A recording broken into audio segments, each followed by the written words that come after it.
тоҷикистон ният дорад то 5 моҳи дигар роҳи муҳоҷиронро ба бозори кори қатар боз кунад. Ин имкон рӯзи 3 феврал пас аз имзои сӯзишнома миёни тоҷикистону қатар дар бораи танзими нирӯи корӣ фароҳам шудааст.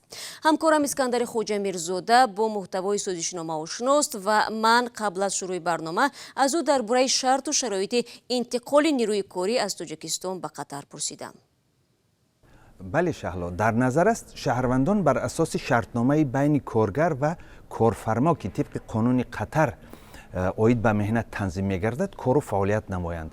Дар Қатар дархостҳои худро барои қабули муҳоҷирон пешниҳод мекунад ва ҷониби Тоҷикистон бар асоси ин шаҳрвандонро омӯзонида ба Қатар мефиристад. дар созишнома ҳамчунин пешбинӣ шудааст ки қабл аз сафар муҳоҷирони кории тоҷик бо мусоидати корфармои қатарӣ забони арабӣ меомӯзанд. мансабдорони тоҷик ки дар таҳияву имзои ин санад саҳм гирифтаанд мегӯянд ки созишнома танҳо интиқоли коргарон аз Тоҷикистон ба Қатарро пешбинӣ кардааст ва қабули муҳоҷирон аз ин кишвари арабӣ ба Тоҷикистон дар назар нест.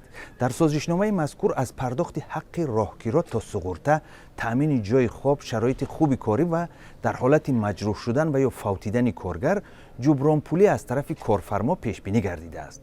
дар соли 2022 Қатар мизбони ҷоми ҷаҳонии футбол аст. дар ин муддат дар Қатар бояд варзишгоҳу меҳмонхонаҳо ва иншооти зиёди зерсохторӣ бунёд шавад ва масъулини вазорати меҳнат ва муҳоҷират ва шуғли аҳолӣ низ мегӯянд ҳадаф доранд дар баробари дигар намуди хизматрасониҳо мутахассисону коргарони тоҷикро дар иҷрои тарҳҳои марбут бо ҷоми ҷаҳонии футболи соли 2022 дар Қатар ҷалб намоянд.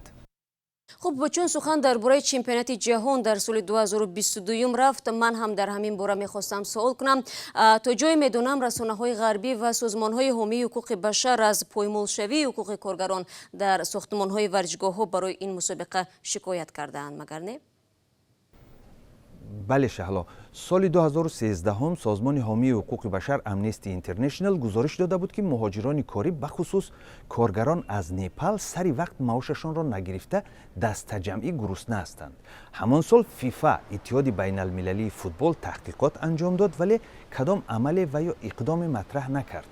ба ҳар ҳол пас аз ин ҳодиса ҳукумати Қатар эълон кард ки маоши коргаронро тавассути пардохти электронӣ фароҳам меорад то ҳар гуна шоиаҳо аз байн раванд.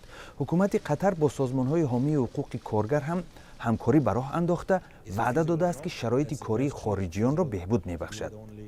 вале нигаронӣ аз ҳуқуқи муҳоҷирони корӣ дар кишварҳои ин минтақа кам нест. аз ҷумла соли 2011 дар гузориши Департаменти давлатии Иёлоти Муттаҳидаи Амрико поймолшавии ҳуқуқи муҳоҷирони корӣ қайд шудааст. аз ҷумла латтукуб, напардохтани маош ва ҳатто маҳдуд намудани ҳаракати озод ва баъзан ҳолатҳои истисмори ҷинсии коргарони хориҷӣ низ ёд шудааст.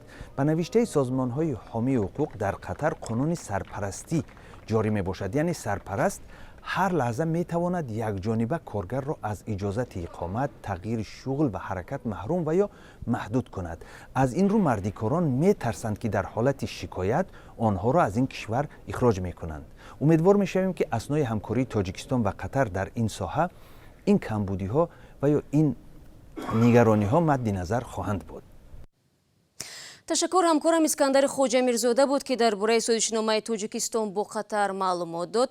зимнан ҳар сол ба бозори кори Тоҷикистон 40 000 нафар изофа мешавад ва бештар аз 60% аҳолии кишвар мардуми қобили кор ба ҳисоб мераванд.